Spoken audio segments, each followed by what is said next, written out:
Hey everyone, Kelly Emerson once again for ESPN Boston High Schools. Tonight we're at Doyle Field where top-seeded Leominster hosted number 2 St. John's Shrewsbury in a sectional final showdown.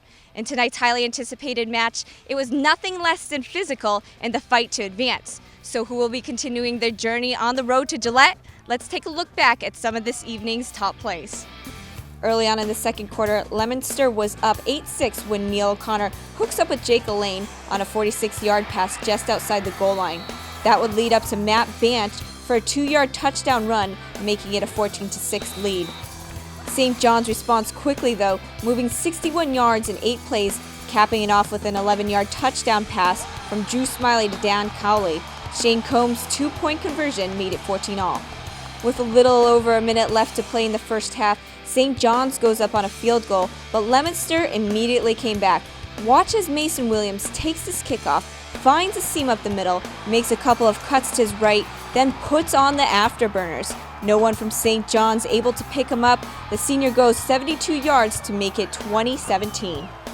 Following that, St. John's trying to respond before the end of the half, and they got that response with the help of Shane Combs, who takes this inside zone read, breaks a few tackles, and dashes off, getting dragged out of bounds at the 1-yard line for a 40-yard gain. Later in the drive, it's Combs punching it in for a 24-20 lead at the half. Speeding ahead to the end of the third, Mike McGillicuddy takes his 10-yard hitch route, rips himself loose of a tackle, and sprints the final 60 yards down the sideline for a 70-yard score and 37-28 lead. Leominster stuffed Shane Combs at the 1 on 4th and goal, then went 99 yards the other way to cut the lead to 3, but St. John's never let off the gas pedal. This 69-yard touchdown run by Smiley with 6 minutes to go rounding out the scoring as St. John's got its first win over Leominster since 2010, snapping a 5-game losing streak to their rivals.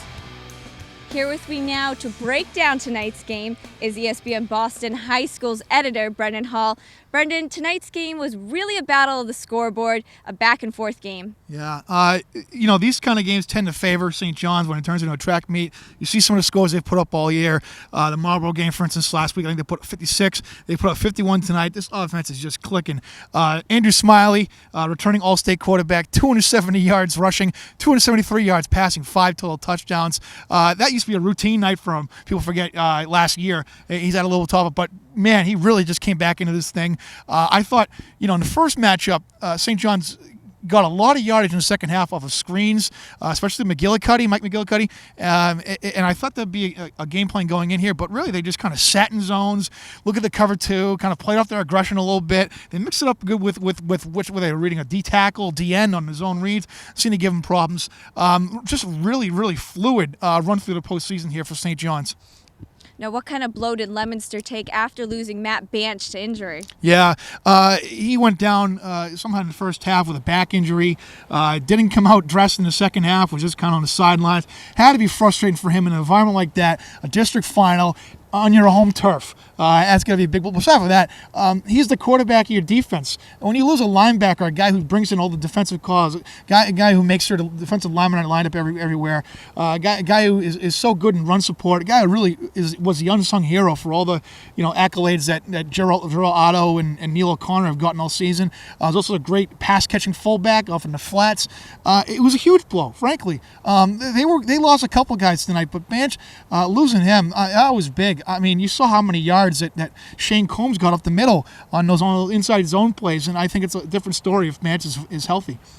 Now, exactly on the flip side, running back Shane Combs did turn out to be kind of an unsung hero. Yeah, great story here. Moved in here from St. Louis, Missouri, beginning of the year. Had a slow start, but this second half of the season, he's really come into his own. He's a Notre Dame baseball commit. He's strong. He's a big kid. He's 6'2", and we talked to him after the game. He said endurance has been a big thing. He feels like he's able to go longer in games, and obviously a big part of that was getting the short gains. I don't know what their third down conversion off the top of my head, but they kept on the ball. They put together so many long drives that were quick but long, and they stayed on the field, and a big part of that is Shane Combs converting on those third downs. Looking ahead, what are your thoughts on Springfield Central? Yeah, Springfield Central, another big win tonight over Westfield. I don't know how many points they put over them in the 2 games, but that's quite impressive. I've said this all year long. This is the best team in Division II, I really feel like. Cody Williams, the Monmouth commit at quarterback, really directing traffic with there for a number of big targets, just speedy targets. Juwan Williams, Malik Johnson, Troy Morrow, Day Clemens, you going on and on and on. And defensively, Khalil Walker, Kenneth Marshall, then you got Sean Lee at right tackle. Pick your poison. There's a lot of weapons that St. John's is going to have to control here.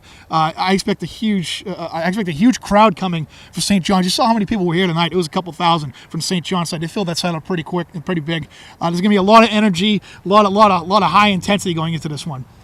And that adrenaline isn't going to ease up either, as we're quickly zeroing in on the state championships at Gillette. As always, we'll have all your updates, previews, and analysis right here on ESPN Boston High Schools. For Brendan Hall, I'm Kelly Emerson, signing off.